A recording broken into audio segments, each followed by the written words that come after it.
IPL 2025 31వ మ్యాచ్లో PBKS మరియు KKR జట్లు తలపడబోతున్నాయి. అండ్ ఈ మ్యాచ్ని అయితే ఈరోజు ములాన్పూర్ అయితే కాటబోతున్నారు. సో ప్రజెంట్ అయితే టూ టీమ్స్ పాయింట్స్ టేబుల్లో సరిగ్గా మిడిల్లో ఉన్నారు. కేకేఆర్ టీం 6 పాయింట్లతో 5వ స్థానంలో ఉంటే పీబీకేఎస్ టీం కూడా 6 పాయింట్లతో ఉన్నారు, బట్ 6వ స్థానంలో ఉన్నారు. సో దీంతో మ్యాచ్లో గెలిచిన టీంకు టాప్ 4లోకి వెళ్ళేందుకు పుష్కలంగా ఛాన్సెస్ ఉంటాయి. మళ్ళీ లక్నో సూపర్ జైంట్స్ టీం యొక్క నెట్ రన్ రేట్ అంత ఎక్కువగా లేదు. దీంతో ఈ మ్యాచ్లో గెలిచిన టీం మోస్ట్ లైక్లో టాప్ 4లోకి వెళ్ళేందుకు ఛాన్స్ ఉంటుంది. బట్ ఎనివే మ్యాచ్లోకి రెండు జట్లు కాస్త డిఫరెంట్ ఫామ్తో వస్తున్నాయి. కేకేఆర్ టీం తమ లాస్ట్ మ్యాచ్లో సిఎస్కేని ఓడించి వస్తుంటే పీబీకేఎస్ టీం ఎస్ఆర్హెచ్ మీద ఓడిపోయి వస్తున్నారు. సో దీంతో మ్యాచ్లో అయితే కేకేఆర్ టీంకు ఆ విన్నింగ్ మూమెంటం ఉంటుంది. బట్ వాళ్ళైతే ఒక ప్యాటర్న్ ఫాలో అవుతున్నారు. ఒక మ్యాచ్ ఓడిపోవడం, ఒక మ్యాచ్ గెలవడం. సో ఇలా మొత్తం 3 మ్యాచ్లు ఆడి 3 గెలిచి 3 ఓడిపోయారు. అండ్ ఆ ప్యాటర్న్ ప్రకారం చూసుకుంటే మ్యాచ్లో ఓడిపోవాలి. అయితే కేకేఆర్ టీం ఈ మ్యాచ్లో గెలిచి ఆ ప్యాటర్న్ బ్రేక్ చేయాలని చూస్తారు. వేరేస్ పీబీకేఎస్ టీం చూసుకుంటే తమ హోమ్ సాయిల్ మీద కంబ్యాక్ ఇవ్వాలని చూస్తారు. మేలు లాస్ట్ మ్యాచ్లో ఎస్ఆర్హెచ్ టీం మీద భారీ స్కోర్ కొట్టినా సరే మ్యాచ్ ఓడిపోయారు. బట్ ఎనిమిది రెండు జట్ల మధ్య హెడ్ స్టాట్స్ చూసుకుంటే మాత్రం కేకేఆర్ టీంకి అడ్వాంటేజ్ ఉంది. మొత్తం 33 మ్యాచ్లు ఆడితే వాళ్ళు 21 మ్యాచ్లో గెలిచారు. వేరేస్ పీబీకేఎస్ టీం 12 మ్యాచ్లో మాత్రమే గెలిచింది. సో క్లియర్లీ కేకేఆర్ టీంకి అయితే చాలా స్ట్రాంగ్ అప్పర్ హ్యాండ్ కనిపిస్తుంది. కానీ రీసెంట్ ఫామ్ చూసుకుంటే పీబీకేఎస్ టీంది బాగుంది. లాస్ట్ 5 మ్యాచెస్లో వాళ్ళు 3 గెలిచారు, కేకేఆర్ టీం 2 గెలిచింది. సో ఒకప్పుడంటే కేకేఆర్ వాళ్ళు పీబీకేఎస్ టీంని డామినేట్ చేసేవారు. కానీ రీసెంట్ టైంలో మాత్రం పీబీకేఎస్ టీం చాలా గట్టిగా ఫైట్ బ్యాక్ ఇస్తుంది. ఎస్పెషల్లీ లాస్ట్ ఇయర్ చూసాం ఈ రెండు జట్ల మధ్య ఒక high scoring match. PBKS team KKR team set చేసిన 260+ రన్స్ టార్గెట్ని చేసేసారు. సో దీంతో ఖచ్చితంగా రెండు జట్ల మధ్య మ్యాచ్ అంటే ఖచ్చితంగా ఇంట్రెస్ట్ అయితే ఉంటుంది. మరి ముఖ్యంగా ఈ మ్యాచ్లో పంజాబ్ కెప్టెన్ శ్రేయస్ అయ్యర్ తన పాత టీంకి ఎగనెస్ట్గా ఆడబోతున్నాడు. అది కూడా లాస్ట్ ఇయర్ కప్ గెలిపించిన టీంకి ఎగనెస్ట్గా. సో డెఫినెట్లీ అతనికి మరి కేకేఆర్కి మధ్య అయితే రిలేషన్స్ అంత మంచిగా లేవు. అందుకే అతను కప్పు గెలిపించినా సరే బయటకు వచ్చేసాడు. దీంతో ఈ మ్యాచ్లో అతను బాడీ లాంగ్వేజ్ మరి పెర్ఫార్మెన్స్ ఎలా ఉండబోతుంది అనేది చాలా అంటే చాలా ఇంట్రెస్టింగ్ ఉండబోతుంది. ఇక మ్యాచ్ ఆడబోయే ములాన్పూర్ స్టేడియం యొక్క పిచ్ రిపోర్ట్ చూసుకుంటే ఆల్రెడీ ఆడది 2 మ్యాచ్లు జరిగాయి. అంటే 2 మ్యాచ్లు కూడా కొంతవరకు భారీ స్కోర్లు చూసాం. మెయిన్లీ ఫస్ట్ బ్యాటింగ్ చేసిన టీం ఎక్కువ రన్స్ కొడుతున్నారు. సో ఆడది గ్రౌండ్లో జరిగిన 2 మ్యాచ్లో కలిపి 4 ఇన్నింగ్స్లో చూసుకుంటే 3 times 200+ టోటల్ వచ్చింది. దీంతో ఖచ్చితంగా మరోసారి హై స్కోరింగ్ మ్యాచ్ అయితే ఎక్స్పెక్ట్ చేయవచ్చు. మళ్ళీ రెండు జట్ల దగ్గర కూడా చాలా మంచి బ్యాటింగ్ యూనిట్స్ ఉన్నాయి. బట్ మీ పిచ్ అయితే మ్యాచ్ ప్రోగ్రెస్ అయిపోతే కాస్త బౌలర్స్కి అనుకూలంగా మారుతుంది. ఎస్పెషల్లీ చేజింగ్ చేసే టీమ్స్ ఎక్కువగా తడబడుతున్నాయి. బట్ ఓవరాల్గా చూసుకుంటే మాత్రం మోస్ట్ లైక్లీ మరోసారి 200+ టోటల్ చూడడానికి ఎక్కువ అవకాశాలు ఉన్నాయి. ఇక గ్రౌండ్ యొక్క స్టాట్స్ విషయానికి వస్తే ఇప్పటివరకు మొత్తం 7 ఐపీఎల్ మ్యాచెస్ జరిగాయి. అండ్ 7 ఐపీఎల్ మ్యాచెస్లో ఫస్ట్ బ్యాటింగ్ చేసిన టీం 4 మ్యాచ్లో గెలిస్తే చేజింగ్ చేసిన టీమ్స్ 3 మ్యాచ్లో గెలిచాయి. అలాగే గ్రౌండ్లో ఫస్ట్ ఇన్నింగ్స్ యావరేజ్ స్కోర్ 180 రన్స్గా ఉంది.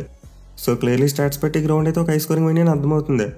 మెయిన్లీ ముందు చెప్పుకుంటే ఫస్ట్ బ్యాటింగ్ చేసిన టీంలకు అడ్వాంటేజ్ కనిపిస్తుంది. దీంతో టాస్ గెలిచిన కెప్టెన్ ముందు బ్యాటింగ్ చేయడానికి ఏమాత్రం సంకోచించాడు.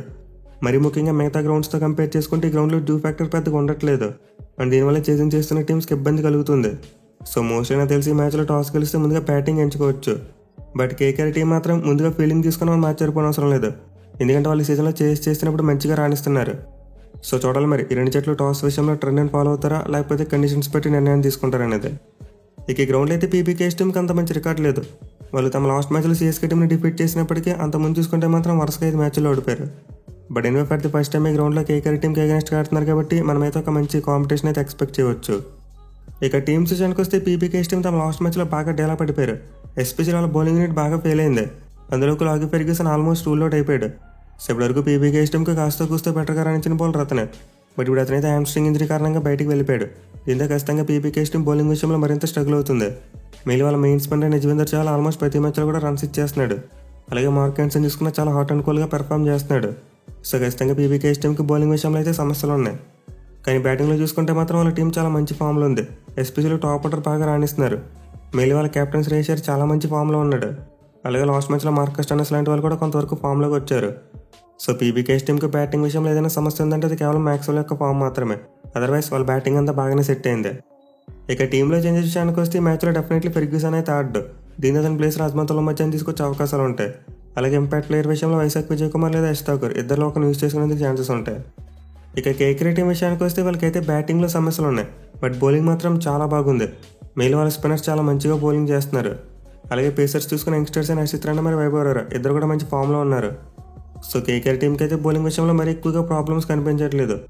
ఈవెన్ బ్యాటింగ్లో కూడా మెల్లగా ఒక బ్యాట్స్మెన్ ఫామ్లోకి వస్తున్నారు.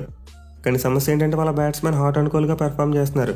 అంటే ఒక మ్యాచ్లో సరిగ్గా ఆడుతున్నారు, ఒక మ్యాచ్లో సరిగ్గా ఆడలేకపోతున్నారు. అండ్ ఆల్సో బౌలింగ్ కాంబినేషన్ విషయంలో కూడా మరోసారి కేకేఆర్ టీంకి ఒక అటాక్ ఉంది. అదేంటంటే ఈ మ్యాచ్లో మొయిన్ అలీని కంటిన్యూ చేయాలా లేకపోతే ఎక్స్ట్రా పేస్ని తీసుకోవాలని చెప్పి. సో ములాన్పూర్ వికెట్ అయితే స్పిన్ బౌలర్స్కి మరి అంత ఎక్కువ హెల్ప్ ఉండదు. పైగా పీబీకేఎస్ టీంలో చూసుకుంటే ఎక్కువ మంది రైట్ హ్యాండ్ బ్యాట్స్మెన్ ఉన్నారు. దీంతో మొయిన్ అలీని కౌంటర్ అటాక్ చేసే ప్రమాదం ఉంటుంది. బట్ వాళ్ళు స్పెన్సర్ జాన్సన్ తీసుకొద్దామని అతను కూడా మంచి ఫామ్లో లేడు. అలాగే హెన్రిక్ నెక్కే ఫిట్నెస్ విషయంలో కూడా ఇంకా క్లారిటీ లేదు. సో అలానే కేకేఆర్ టీంకి బెంచ్ మీద మంచి పేస్ బౌలింగ్ ఆప్షన్ అయితే కనిపించట్లేదు. దీంతో మొయిన్ అలీతో కంటిన్యూ అయితేనే బెటర్ అనుకుంటున్నా. లేదు తప్పదు మాకు ఖచ్చితంగా పేస్ బౌలింగ్ ఆప్షన్ ఉండాలనుకుంటే మాత్రం అప్పుడు స్పెన్సర్ జాన్సన్ టీంలోకి రావచ్చు. సో ఈ మ్యాచ్ కోసం అయితే మోస్ట్ లైక్లీ 2 జట్లు చెరో మార్పుతో రావచ్చు. ఇక ప్లేయర్స్ బ్యాటిల్ విషయానికి వస్తే main battle Shreyas Iyer versus KKR spinners. నిజంగా ఇద్దరి మీద శ్రేయస్ అయ్యర్కు చాలా మంచి రికార్డ్ కనిపిస్తుంది. ఇప్పటివరకు T20 ఫార్మాట్లో ఇద్దరి మీద ఒక్కోసారి మాత్రం అవుట్ అయ్యాడు. అండ్ ఆల్సో యావరేజ్ చూసుకున్న స్ట్రైక్ రేట్ చూసుకున్నా చాలా డీసెంట్గా ఉన్నాయి. ఎస్పెషల్లీ వరుణ్ చక్రవర్తికి ఎగనెస్ట్గా చాలా మంచి రికార్డ్ కనిపిస్తుంది. సో దీంతో ఈ మ్యాచ్లో కేకేఆర్ స్పిన్నర్స్ అయ్యర్ని ఎలా కంట్రోల్ చేస్తారనే దాని మీద మ్యాచ్ యొక్క ఫలితం ఆధారపడి ఉంటుంది. ఎందుకంటే వాళ్ళు అయ్యర్ని కంట్రోల్ చేయగలిగితే ఆటోమేటిక్గా గ్లెన్ మ్యాక్స్వెల్, మార్కస్ స్టోయినిస్ ఇద్దరి మీద మంచి రికార్డే ఉంది. అండ్ దెన్ నెహల్ వదర్ లాంటి యంగ్స్టర్ మీద కూడా ప్రెజర్ పెట్టొచ్చు.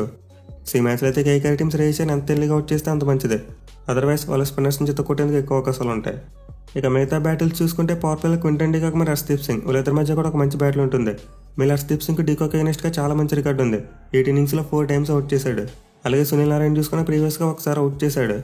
సో కేకేఆర్ ఓపెనర్స్కు మరి హర్షదీప్ సింగ్ మధ్య కూడా ఒక మంచి బ్యాటిల్ ఉండబోతుంది. అలాగే పంజాబ్ యంగ్ ఓపెనర్స్కు మరి కేకేఆర్ యంగ్ ఫాస్ట్ బౌలర్స్కు వీళ్ళకి కూడా మంచి బ్యాటిల్ ఉండబోతుంది. ఎస్పెషల్లీ ప్రియాంక్ శర్మ వర్సెస్ హర్షిత్ రాణా ఈ బ్యాటిల్ అయితే చాలా ఇంట్రెస్టింగ్ ఉండబోతుంది. సో ఓవరాల్గా చూసుకుంటే ఈ మ్యాచ్లో మెయిన్ బ్యాటిల్ కేకేఆర్ టీంకి మరి శ్రేయస్ అయ్యర్కి మధ్య ఉండబోతుంది. అండ్ వాళ్ళు కనుక శ్రేయస్ అయ్యర్ని అవుట్ చేయగలిగితే ఆటోమేటిక్గా మ్యాచ్ గెలిచేందుకు అవకాశాలు ఉంటాయి. అదర్వైజ్ ఈ మ్యాచ్లో పీబీకేఎస్ టీంకి గెలిచే అవకాశాలు ఎక్కువగా మారిపోతాయి. మరి మీరు ఈ టీం గెలుస్తుంది అనుకుంటున్నారు కింద కామెంట్ చేయండి. Thank you for watching. Have a nice day.